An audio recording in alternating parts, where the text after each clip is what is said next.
Olá, povo de Deus, aqui quem vos fala, pastor Geilson Francis, e nós estamos aqui prontos para mais um vídeo de escola bíblica, tá? Dessa vez nós vamos estudar a lição de número 9. Lição de número 9, nós vamos estudar a partir desse momento. E a gente vai estudar mais precisamente a respeito de motivação, de vontade. E aí eu gostaria de que você acompanhasse essa lição, essa aula até o final. Então é isso, é isso que nós vamos falar sobre vontade, o que nos move, né? Vamos falar de motivação, o que é que nos dá motivação, o que é que faz com que a gente se motive para poder alcançar objetivos, para a gente poder superar sofrimentos, dificuldades, o que é que nos motiva, o que é que move o ser humano, né? Nesse sentido que nós vamos trabalhar a partir desse momento. Então o textuário diz o seguinte: digo, porém, andai no Espírito e não cumprireis a concupiscência da carne. Gálatas capítulo 5, verso 16. E a verdade prática diz o seguinte: guiado por Deus, a vontade é uma bênção extraordinária, vital para a existência humana. A leitura bíblica em classe está em Gálatas capítulo 5, verso 16 a 21, Tiago capítulo 1, verso 14 e 15, e capítulo 4, versos 13 a 17. Diz assim o texto bíblico: digo, porém, andai no Espírito e não cumprireis a concupiscência da carne, porque a carne cobiça contra o Espírito contra a carne, e estes opõem-se um ao outro, para que não façais o que quereis. Ou seja, para que vocês não pratiquem a vontade de vocês, para que vocês não venham fazer aquilo que vocês precisam fazer ou querem fazer.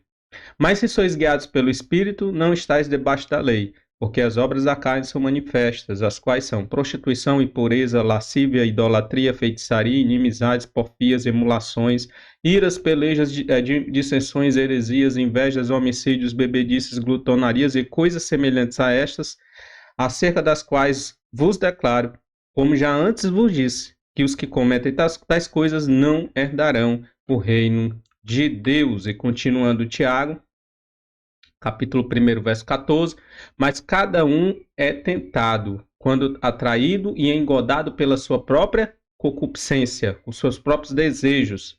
Aí nós somos tentados. Depois, havendo a concupiscência concebido, a concupiscência ou o pecado, né? Concebido, ou seja, entrou no pensamento, entrou na cognição, né? Ou seja, quando a gente concebe o pecado, quando a gente pensa o pecado, quando a gente planeja o pecado, quando concebe o pecado, ou seja, a nível de concepção, né? de cognição, aí dá luz ao pecado. O pecado já existe, mas o pecado só leva à morte quando você pratica, quando ele é consumado, quando você realiza ele, né? Aí gera a morte. Enquanto está a nível de concepção, você pode, por exemplo, fazer aquilo que nós aprendemos lá sobre pensamento crítico, né? Você simplesmente tirar da sua mente aquilo que você concebeu como pecado. E aí você ainda pode se livrar, pedir perdão, né? Você pode ainda não realizar o pecado para a morte. Então, Tiago capítulo 4 diz: Ei, agora vós que dizeis, hoje ou amanhã iremos a tal cidade, ou e lá passaremos um ano, ou contrataremos, ou ganharemos. Digo-vos que não sabeis o que acontecerá amanhã, porque o que é a vossa vida? O que é a vossa vida? É um vapor que aparece e por pouco tempo depois desvanece, desaparece. Em lugar do que devais dizer, se o Senhor quiser, e se vivermos, faremos isto ou aquilo, mas agora vos gloriais em vossas presunções. Toda glória tal como está, como esta é maligna. Aquele, pois, que sabe fazer o bem e não faz, comete pecado. Muito bem, muito interessante isso, né? Introdução. Nas lições anteriores, estudamos sobre as duas principais faculdades da alma: o intelecto, primeiro, né, que foi a consciência, a sensibilidade e os pensamentos. A gente trabalhou já os pensamentos, trabalhamos também as emoções, né? E vimos a relação entre o pensamento e sentimento e como os pensamentos e sentimentos podem influenciar as decisões e a vontade, né? Quem estuda teoria cognitivo-comportamental sabe disso, né? Que nós temos pensamentos, emoções e comportamento. E o comportamento, ele sempre está eivado de emoções e de pensamento. Primeiro se pensa para depois se comportar. Então a gente precisa fazer o trabalho cognitivo muitas vezes para poder mudar o comportamento. Fazer um trabalho cognitivo para poder mudar o comportamento. Muita gente, como eu falei, né, o pecado ele sempre chega ali ao nível de concepção, de pensamento, né? Quem nunca pensou algo mal, ruim, né, pecaminoso?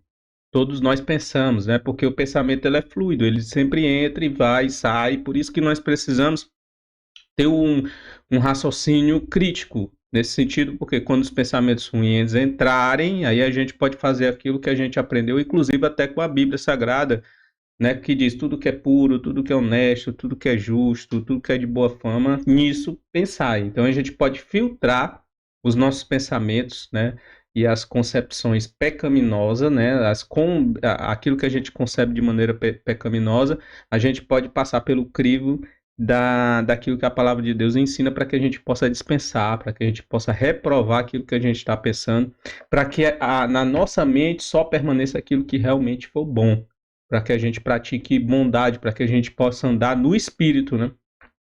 Andar no Espírito é saber, é ter um raciocínio crítico, pensamento crítico, para poder você analisar os seus próprios pensamentos e chegar à conclusão se você vai permanecer com eles ou não, se você vai colocar em prática ou não.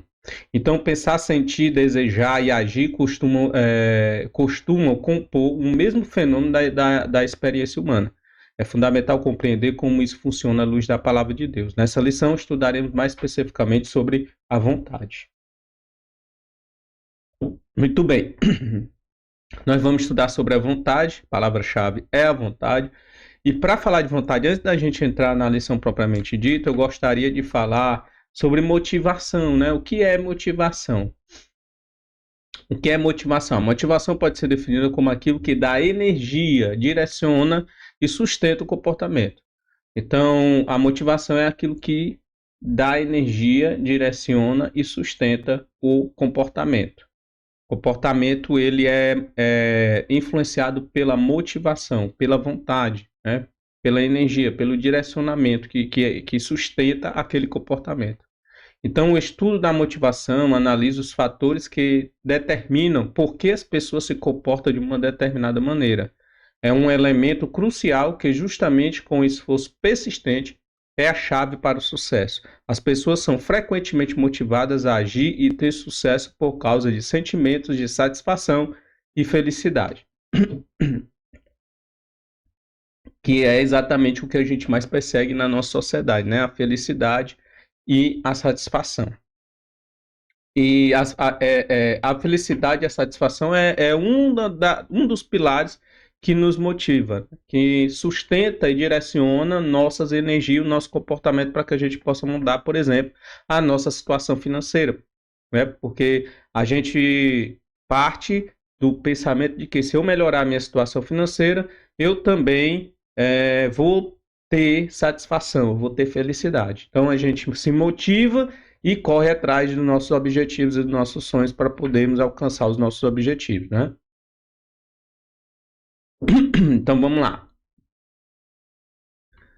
Hierarquia de necessidade de Maslow, né? Vamos estudar um pouquinho sobre Maslow para podermos observar o que ele falava sobre motivação. O que é que Maslow, que foi um psicólogo, né? Um teórico humanista que viveu entre 1908 até 1970 e que nos deu, né, essa hierarquia de necessidades, que é a pirâmide de Maslow, né? Quem estuda muito sobre psicologia positiva, motivacional, estuda muito essa pirâmide. E a gente vai ter a oportunidade também de estudar aqui um pouco sobre isso antes de nós entrarmos propriamente dito na nossa lição. Então, Abraham Maslow desenvolveu essa teoria acreditando que as pessoas são motivadas a satisfazer uma hierarquia de necessidades. As pessoas são motivadas a satisfazer uma hierarquia de necessidades.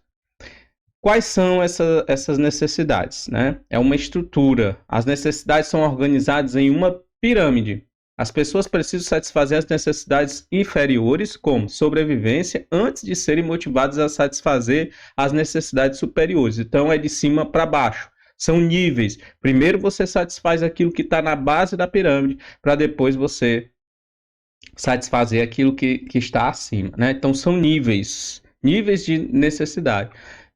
As necessidades de Maslow incluem da base para o topo, né? A primeira é o quê? A fisiológica, que é a fome, sede e sono. Então, são necessidades de sobrevivência. A primeira necessidade que a gente tende a superar, a empregar esforços para poder anular da nossa vida é exatamente a fome, a sede e o sono. E para Maslow, essas necessidades fisiológicas é a base da satisfação das necessidades de qualquer pessoa, né? Da autorrealização. É o começo da autorrealização. É a gente, por exemplo, não passar fome, não ter sede, não ter sono, né? Vai satisfazer essas necessidades básicas. A segunda necessidade de Maslow é a segurança, que é a proteção, a ausência de ameaça. Tem muita gente que consegue satisfazer suas necessidades fisiológicas, né, perfeitamente porque ganham muito bem, obrigado. Mas que são infelizes porque vivenciam um país ou vivem num país que é muito violento, por exemplo, né, que vive em ameaça, que não tem proteção. Essa pessoa tende a se tornar uma pessoa insatisfeita, né? Muita gente no nosso país, ela vive insatisfeita com o nosso país por causa da segurança pública, por exemplo. E aí é uma maneira também de trazer uma situação de não satisfação. Apesar de eu ter dinheiro, de comprar e viver uma vida muito boa, mas eu não vivo satisfeito no país ou no lugar onde eu vivo. Por quê? Porque falta segurança, falta proteção e onde eu estou sendo ameaçado a todo momento. Nós temos um terceiro nível, que é pertencimento e amor, que é aceitação e amizade. Aí a gente fala de algo mais social, de relacionamento social entre pessoas. E aí a gente fala de relacionamento, né, de amizades, de amores, de aceitação, de se sentir pertencente. É pertencimento. Todo mundo precisa de pertencimento, se sentir pertencente a alguma coisa. Todo mundo busca. A gente percebe isso também muito forte nos adolescentes, por exemplo. O adolescente, ele busca pertencimento, ele busca aceitação e ele busca grupos para poder se sentir dessa forma. É por isso que ele às vezes o adolescente ele se mistura com determinados grupos que muitas vezes você pensa assim, poxa, ele não era para estar se misturando com esse grupo aí, mas aquele lugar que ele está, por mais que a gente perceba que não é um lugar seguro, legal para que aquele adolescente esteja, mas muitas vezes é o lugar onde ele se sente aceito. Existe pertencimento, existe uma compreensão, existe amizade, então ele vai participar daquele círculo de amizade, né? Por quê? Porque no fundo todos nós precisamos realmente de se sentir pertencentes a algum lugar. Em quarto lugar, Maslow colocou a estima, que é a boa opinião sobre si mesmo, o reconhecimento e a realização. Aí entra a questão da estima, se você tem baixa estima ou autoestima, isso vai definir muito o seu nível de comportamento. Se você é uma pessoa que tem baixa estima, muitas vezes isso pode atrapalhar na sua vida, né, na sua profissão, aquilo que você busca para si de bom, de melhor.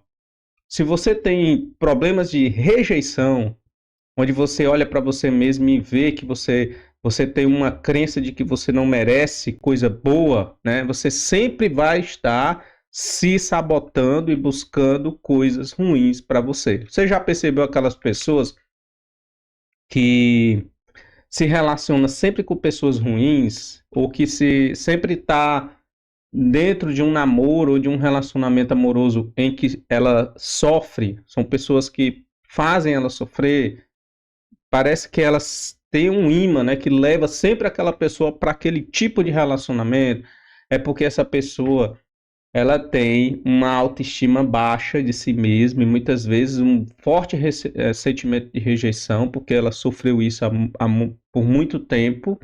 E como ela sempre viveu de migalhas, viveu de coisas poucas, né, não vivenciou coisas grandes na sua vida, mas sempre foi sabotada, sempre foi sofrida, sempre foi rejeitada, sempre foi criticada, aquela pessoa se acostumando com essa situação, acaba buscando sempre, mesmo, até mesmo de maneira inconsciente, situações semelhantes para a sua vida para poder continuar dentro do mesmo ciclo de gozo e de prazer. Você sabia disso?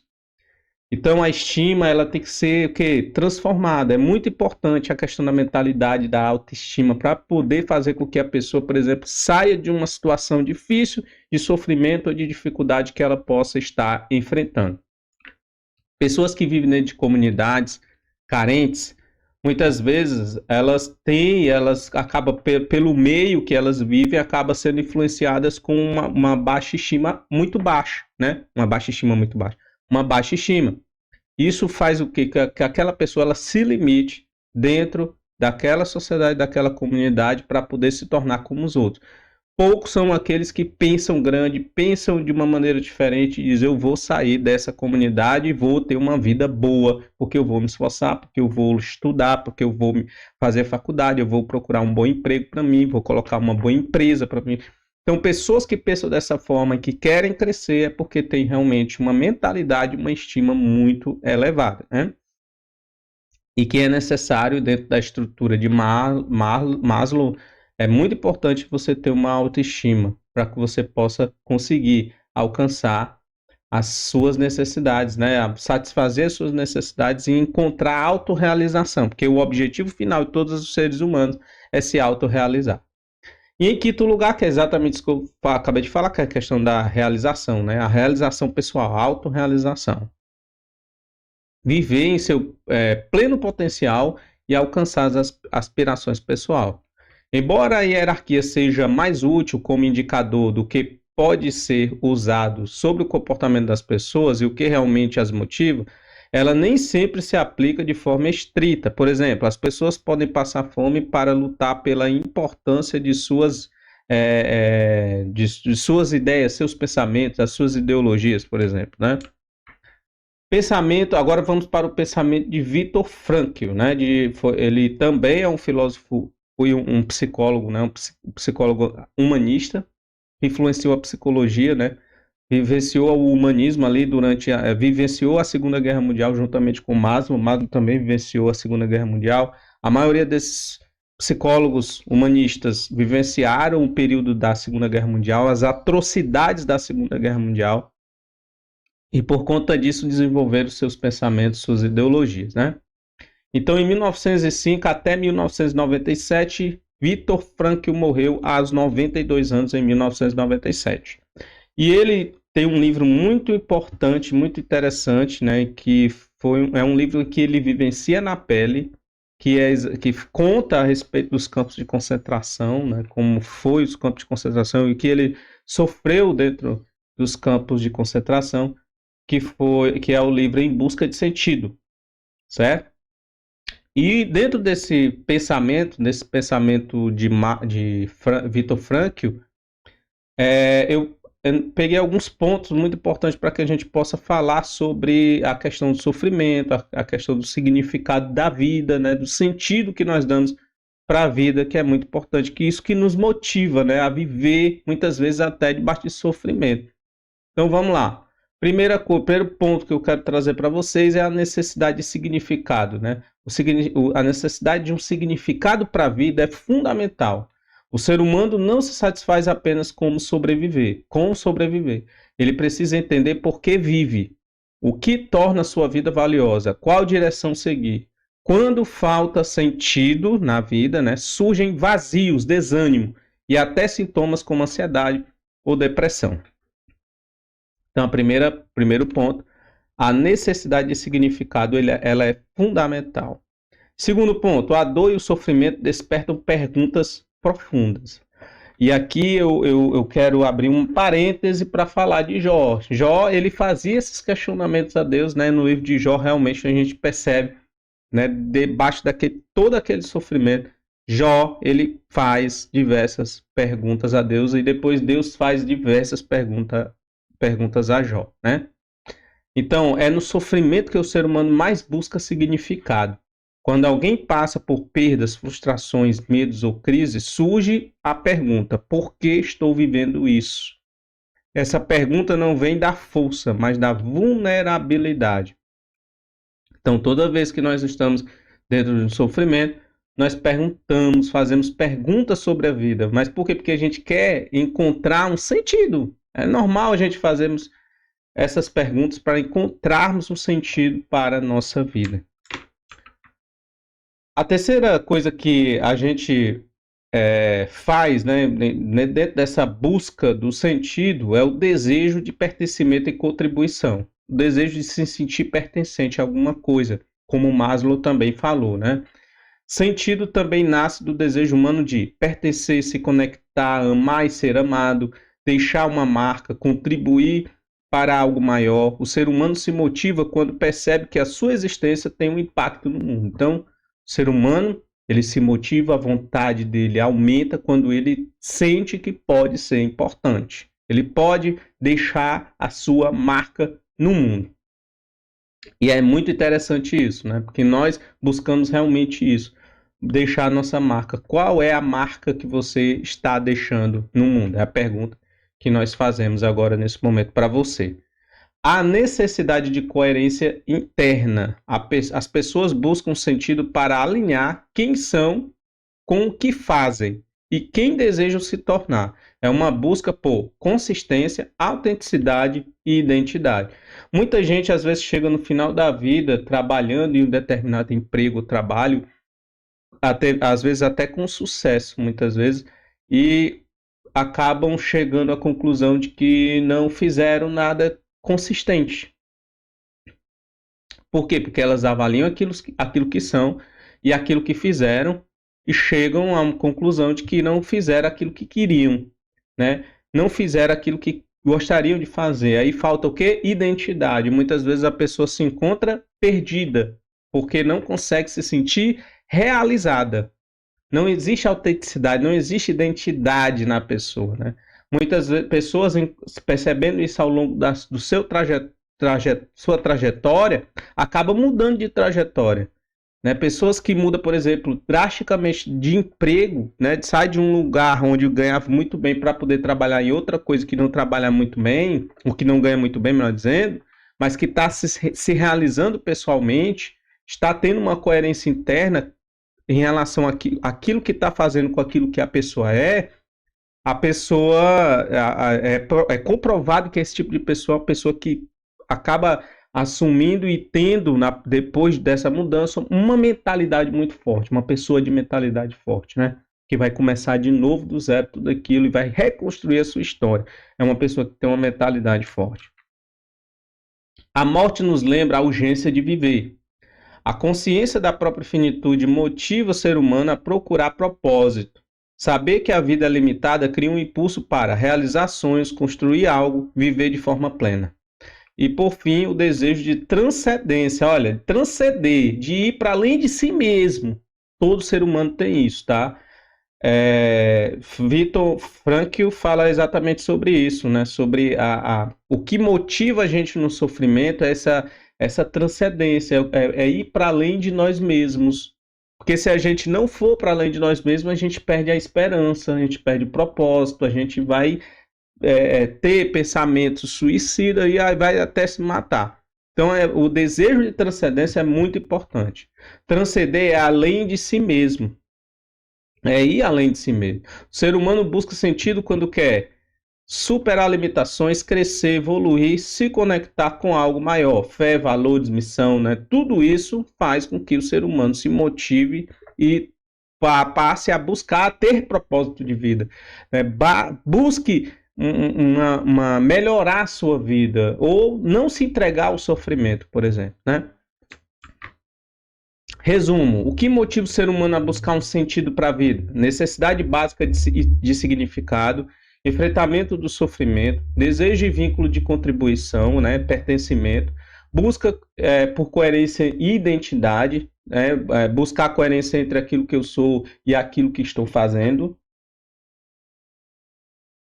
consciência da morte, consciência de que a morte ela pode acontecer a qualquer momento, eu tenho que buscar realizar ação antes desse período acontecer, e o desejo de transcendência e crescimento. tudo isso influencia a vontade. Vontade, nós estamos falando de vontade e motivação. Tudo isso nos motiva a enfrentar as maiores dificuldades da nossa existência. Vontade, motivação e ação. Conceito de vontade. Volição, vontade é a capacidade humana de desejar, querer, almejar, escolher e agir.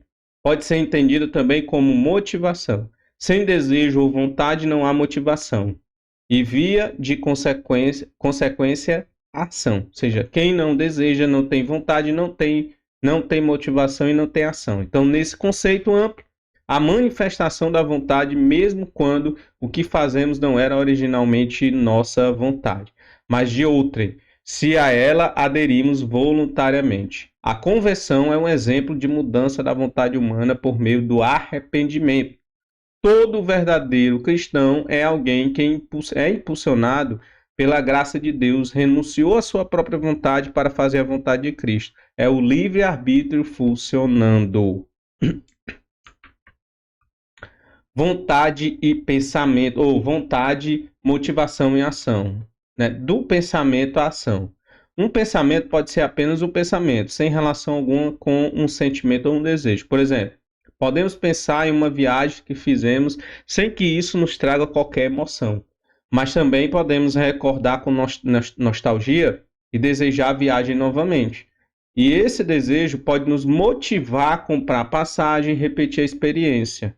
Em um caso assim, ocorreu um fenômeno completo: pensamento, sentimento, desejo e ação. Aconteceu em Eva no Éden, por exemplo. Em sua conversa com a serpente, a mulher refletiu sobre o significado do fruto da árvore da ciência do bem e do mal, até ser enganada. Ao acreditar na falsa elevação que ela obteria, certamente sentiu alguma emoção. O próximo passo foi a manifestação do desejo, ou seja, a árvore era boa aos olhos, né? Eu desejava os olhos. O próximo passo foi a manifestação do desejo, que gerou ação, né? Tomou do fruto e comeu, deu ao seu marido e ele também comeu. Fraqueza de vontade. Adão pecou sem ser enganado. Isso significa que o seu entendimento da proibição e consequências relativas ao fruto da árvore da vida, do conhecimento do bem e do mal, não foi alterado. O problema de Adão se deu na esfera da vontade. Em vez de permanecer firme em seu propósito de obedecer a Deus, decidiu pecar, aderindo à vontade de Eva, que lhe deu fruto. Quantas decisões erradas tomamos plenamente conscientes de suas consequências? Da violação de uma restrição alimentar a condutas mais graves, mas vezes desejo fala mais alto que a razão. Gente, desejo fala em muitas ocasiões fala mais alto que a razão, e também, por exemplo, os vícios, né? A dependência química, quando você está com seus níveis hormonais, né, totalmente influenciados por uma determinada substância química, como a dopamina, né? Então você acaba se escravizando, né? Ou seja, seu comportamento, você vira um escravo daquele comportamento, daquela substância química. Então, o desejo e a vontade está tudo misturado aí, mas também a nossa estrutura química corporal também é influenciada. E aí se torna mais difícil, muitas vezes, a pessoa sair daquele comportamento, né? E aí você vê, por exemplo, os viciados em drogas, né? Os viciados em qualquer tipo de droga, ou até mesmo em jogos, ter dificuldade de conseguir superar o comportamento repetitivo de estar provando aquela substância química que lhe destrói. Mesmo ele sabendo conscientemente que aquilo está levando aquela pessoa para a morte, ou seja, tem a consciência das consequências, mas não tem forças. Por quê? Porque a pessoa está sempre dependente daquela dopamina, daquele prazer, né? E a gente precisa orar muito por essas pessoas, né? Talvez você tenha alguém na família que esteja viciado em alguma coisa, e você pode ter certeza que é uma guerra que essa pessoa está enfrentando, e a gente não pode abandonar, por mais difícil que seja, por mais difícil e frustrante, muitas vezes decepcionante, mas a gente precisa pedir forças a Deus para lutar por aquelas pessoas que nós amamos e que infelizmente está vivendo essa vida desgraçada, né? Que começou por escolha, mas hoje é uma escrava e precisa da nossa ajuda, né? Então, a busca de prazer pelo prazer é uma característica da cultura hedonista. Vícios e compulsões arrastam multidões, mesmo que elas conheçam seus destrutivos efeitos. Assim, só Jesus pode liberar o ser humano das prisões espirituais, e não só espirituais, tá? Porque aí não entra só o espiritual. Eu sempre estou falando isso nas minhas aulas, gente. A gente fala de espiritualidade, a gente fala da Bíblia, a Bíblia é espiritual, mas a gente tem muita coisa que é carnal, é do corpo. Por exemplo, um vício, ele não é só espiritual, não é só fazer uma oração e a pessoa vai desistir do vício, certo? Então, vai muito mais além. O esforço tem que ser muito maior, porque ela tem que ser liberta na alma, no corpo e no espírito. Não é só no espírito, né? Não é algo só espiritual, tá? Então vamos lá, bola para frente. Ponto 2, desejos. Da escravidão à redenção. A experiência no deserto. O povo de Israel tornou-se escravo dos seus desejos durante a peregrinação pelo deserto. E ele satisfez-lhes o desejo, mas fez definhar a alma. Apesar das grandes maravilhas operadas por Deus, os hebreus tomados de ingratidão, lembraram-se das comidas do Egito e se deixaram dominar pelos seus desejos. Pensavam, sentiam e desejavam o que lhes era sentido na casa da escravidão de onde haviam sido libertos com forte mão, ou com mão forte. O culto aos desejos lhe trouxe terríveis consequências, perecimento e morte. Como nos adverte Paulo, tudo isso foi escrito por aviso nosso. Não nos deixemos levar pelos nossos próprios desejos. Enquanto você consegue controlar o seu desejo, que a gente pode, né? Não conter os nossos desejos. Conter, é uma contenção, né? O que é a contenção? É você saber que existe o desejo dentro de você, existe um impulso dentro de você, existem pulsões dentro de você, e você simplesmente decidir que eu não vou fazer. Mas você ter essa capacidade de escolha para algumas coisas é muito importante, porque se você escolher errado, você pode se viciar, por exemplo, no caso do vício. E aí, aquilo que você fez por escolha, você vai se tornar um escravo, você não vai conseguir mais, só por escolha, sair daquela situação, certo? Porque você vai se tornar um viciado. E aí a gente precisa cortar esse mal antes que ele aconteça, né? Antes de você provar o primeiro cigarro, antes que você provar o primeiro cigarro de maconha, que ali é a porta de entrada, como a cachaça é porta de entrada para a droga, como a cerveja é porta de entrada para a droga. Então não bote essas coisas na sua boca, né? A gente fala só de maconha e muitas vezes a gente briga por causa que as pessoas estão usando maconha, mas a gente deixa de brigar e a gente já deixou de brigar há muito tempo por causa daquelas pessoas que estão bebendo cerveja ou que não beberam e que querem beber, tem desejo de beber. Mas olha, é porta de entrada, né? Para todas as outras drogas. Porque assim, eu não estou dizendo que todo bebedor de cerveja vai se tornar um drogado. Mas eu estou dizendo o seguinte, que muitos bebedores de cerveja já têm uma capacidade, uma baixa estima suficiente para que em qualquer frustração que sofrerem, experimentarem drogas mais fortes. É isso que eu estou querendo dizer.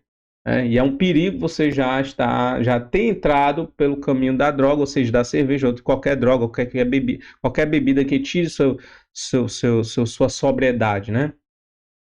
Porque se você passa por alguma frustração mais forte, você vai procurar uma cocaína, você vai procurar o crack, e aí você só vai se aprofundar cada vez mais naquela situação, né?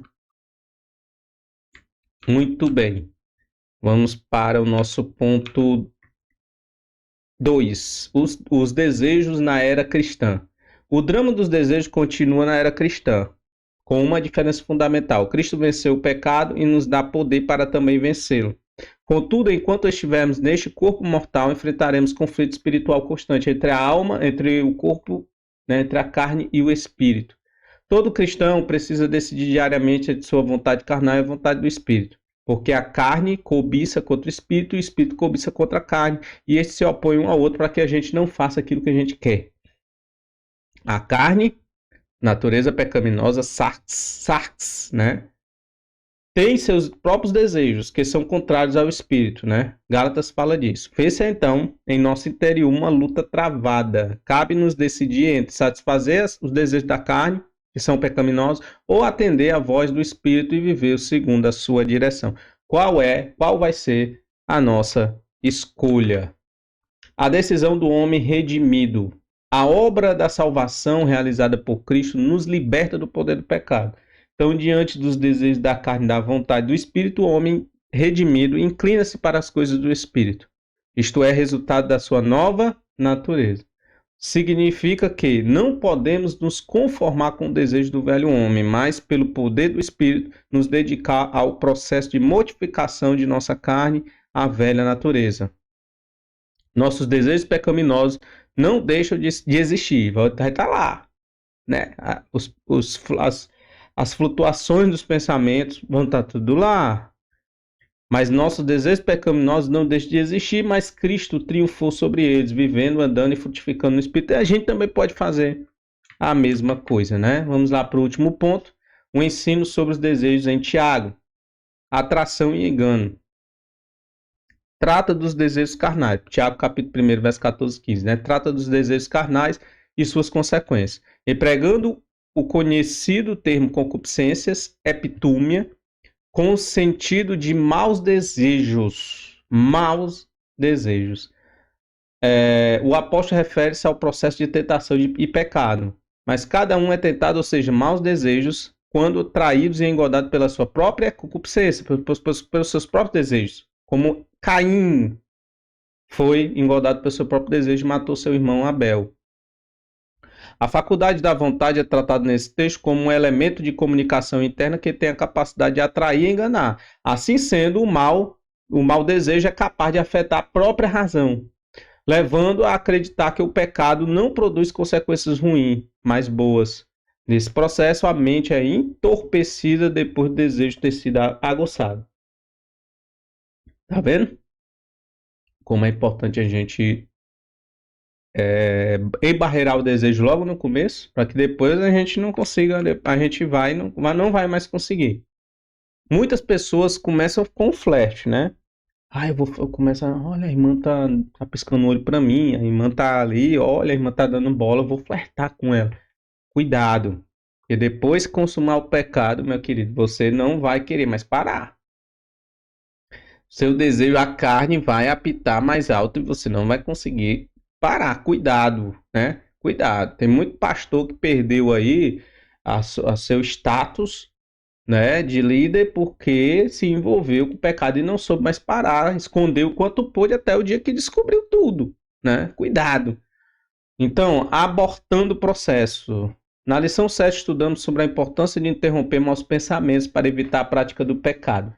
Então, cuidado. Olha a importância da gente interromper maus pensamentos, né?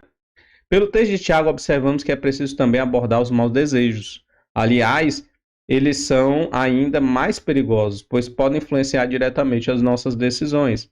Quando encontra seu objeto ou alvo, o desejo se torna intenso. Aí começa a tentação. Se não for rejeitado, não descansa até convencer, derrubar as barreiras da consciência, né? do superego, do supereu.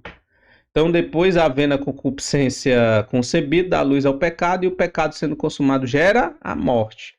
Que o Senhor nos livre de toda tentação. Não nos esqueçamos, contudo, de fazer a nossa parte. Viver em constante vigilância e oração. Muito bem, gente, muito bem. E aqui a gente conclui, certo, a nossa lição, a lição de número 9, falando sobre motivação, sobre desejo, sobre o perigo dos desejos, o perigo do pensamento, o perigo da nossa carne, né? O perigo que a nossa carne todos os dias ela impõe sobre nós, né? Sobre o nosso espírito. E a gente precisa tomar bastante cuidado em relação a isso, para que a gente não venha cair em tentação. E a gente precisa orar. Jesus ele disse, né? Orai e vigiai. Não só orai, mas vigiai. Fiquem vigilantes, observando. Observe a você mesmo. Então, o autoconhecimento ele é muito importante porque você dá oportunidade para que a gente possa se conhecer e entender, através da vigilância, os limites que a gente tem que colocar aos nossos comportamentos e aos nossos pensamentos, para que a gente não venha cair no engano, no erro dos nossos próprios desejos, tá? Então tome cuidado, vamos orar, vamos buscar o Senhor e vamos pedir a Ele para que a gente possa ter a capacidade cognitiva para recusar tudo aquilo que for ruim e mal, seja pensamento ou desejo, para que a gente possa andar no Espírito, tá? Que Deus abençoe sua vida, que Deus abençoe sua casa e até a próxima aula, se Deus quiser.